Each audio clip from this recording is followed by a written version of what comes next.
باكر بإذن الله توجه صوب الديرة الشمالية، عسى الله عز وجل يفرجها علينا. آمين. لكن يا أخوي هذه الديرة بعيدة وغريبة، وادخلها من البواقين وقطاع الطرق. أفا عليك يا جفال، أنت خابرنا زين.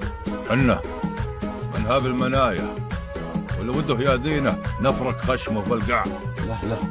لا يا أخوي، أنا ما قصدت اللي براسك، ما قصدت أقلل من رجولتك وهمتك ومروتك. أنا اللي قصدته إن هذه طريق تجار وحجيج، وما تخلى من أهل البوقة والشر. حنا حرار ولحمنا مر، والشينة علينا ما تمر. اي والله مكد.